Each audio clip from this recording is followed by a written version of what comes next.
So hi everyone, I am Mike Daniel Rabusa, a Bachelor of Culture and Arts Education student, a performer, and a theater actor. So today I'll be analyzing and critiquing some of the performances, focusing not only on the artistry and execution, but also on how each element contributes to the overall impact of the presentation last Saot Ilonggo 2025 here at West Visayas State University Cultural Center. So, as someone who deeply engaged in culture, arts, and performances, I believe every piece tells a story, whether through dance, movement, or staging, or even in theater plays. My goal is to look at both the strength and the areas for improvements and appreciating the passion behind the work while also offering constructive insights that can help elevate future performances. So again, this is the Saot Ilonggo Dance Festival held at Wibsu Cultural Center last August 21, 2025. So first of all, let me commend all participating schools and groups. Each performance has carried with it not only artistry but also the effort to keep our cultural traditions alive. Every group truly deserves recognition. Wow.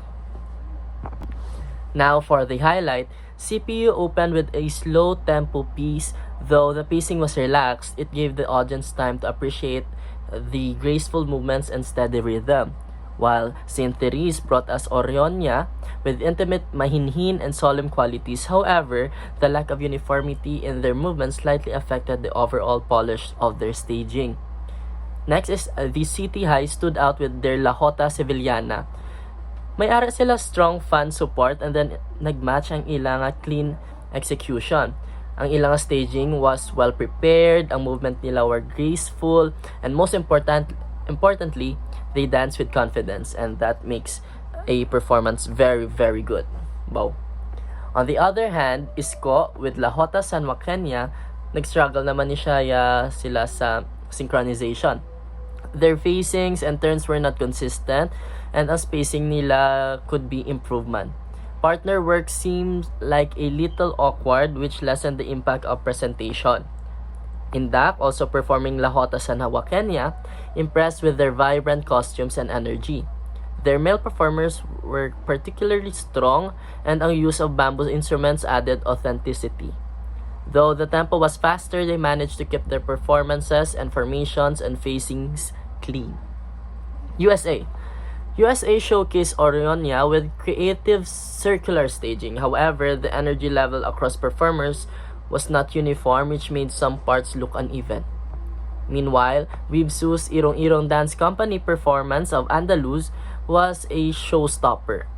They're never been seen before staging and the precise footwork.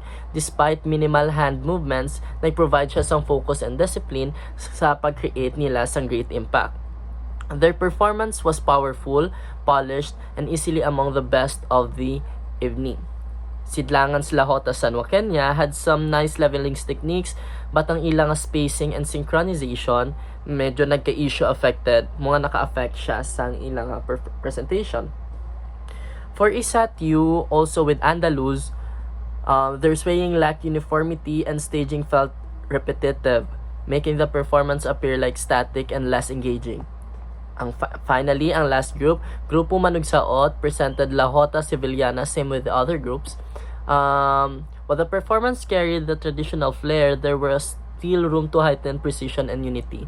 So in summary, the competition displayed a spectrum of strengths. May ibang grupo excelled in energy and costuming, while the others nag-shine in discipline and grace. But across all performances, one thing is clear lang man. Our folk dance remain alive and evolving through the passion of today's youth. So that's it for my analyzing and critiquing the performances last Saot Ilonggo Dance Festival last August 21, 2025. So again, I am Mike Daniel Rabusa, a Bachelor of Culture and Arts student. Bye!